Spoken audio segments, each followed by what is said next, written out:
I have been given a commission of sorts. I'm very excited about this.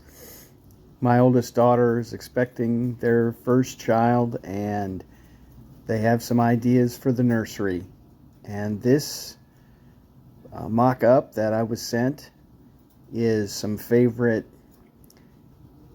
uh, story series, and we're going to do some road signs, some direction signs for a young traveler. And we're doing it for love today. Blessed and grateful for my family, by my family, and hoping to be a blessing to them. Great to have you on Dead End Street today, and we're going to, as the 77s say, do it for love. It's definitely freezing cold, actually way below freezing in wind chill. It's not too bad here in the garage, but I am reminded of 3x3 Custom with Tamar. My goodness, this lady is a remarkable woodworking genius and master, in my opinion. And for the first, I don't know how long, years of her channel and her woodworking career, she was in an unheated shop. And I got no complaints compared to that. And I'm going to try today to get started on a couple things. Uh, for a grand person who I get to try and make something for, I'm very excited about that. And the idea will be to uh, just try some layout and do a little bit of cutting as some tests to see what might work. And I'm not totally settled on the design or the shapes, so I'm going to experiment with that a bit as well. These are all offcuts from pallets. Some of this I think is oak, and some of it is just cheap pine, crusty pine. Some of the signs can be small. I kind of like that there's a bit of a live edge on this one. We're going to see what we can do with that. Going to try both rough finish and smooth finish. I need at least 6, and I've got about 15 here, so I can experiment a bit. This is very interesting wood. I don't know if it's going to work out or not, so I'm going to experiment with it as well, especially when it's time to do some work with the router. I'm going to check a couple different kinds of wood to see what how the router is going to work. If it's just going to chop something up, if it's too either light or been too decayed out in the weather. And there's some fairly hefty pieces here also, and a couple of them still have some nails left over in them. But we're going to see which ones might look good as little signs pointing direction. If you can visualize the old hometown sign that MASH on the MASH television show, then that's kind of the idea. Again, kind of, I don't know if that's really a live edge or if that's just that it was cut on an angle. Some of it might look good as very rough, and then some of it might, I'm going to do some that are polished up, I think, and then sand it up nice, and then some that are rough. And we'll see which ones look the best. Yeah, some of these have some very interesting designs and shapes in the grain as well. So I'm not going to have a whole lot to show as finished today, but it will be a start, and look forward to doing some more tomorrow. This might be a little hard to see, but I do also want to start on this chair that goes with the library desk that I want to take down to my mom's.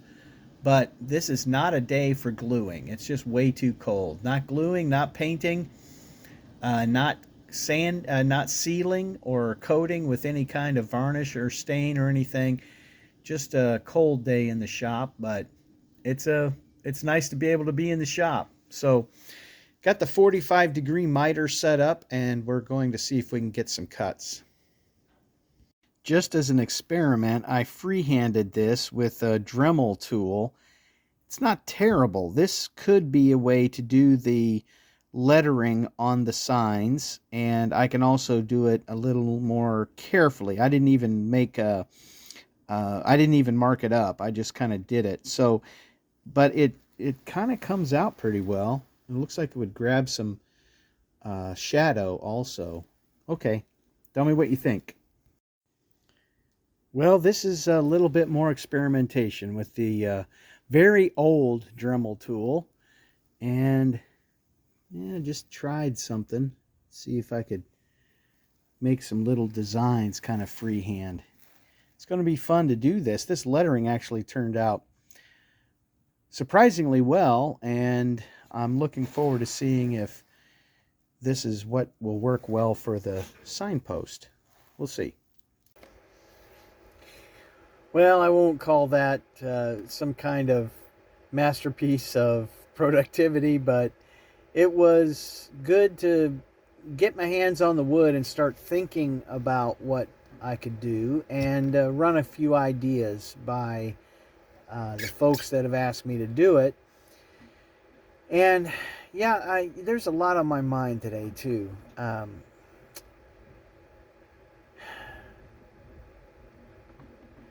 There have been a lot of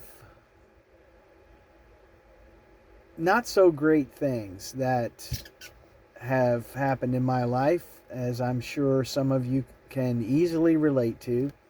Some things that are bad and nothing can be done to change that or make them different or solve them. And so I had a couple of ideas on my mind today. One of them is in honor of Day 77, one of my favorite bands, the 77s. It's where the title of the episode comes from. Their classic stadium rocker, Do It for Love, has a part of a verse that says, "I can see a time when we will dare to laugh at all these ghosts that haunt us. Hey, that day we'll say we did it for love." And that is the reality of my situation. I'm trying to not dwell on the past, try to not repeat the past, but also find a way into the future, trying to express love as clearly and as consistently as I can.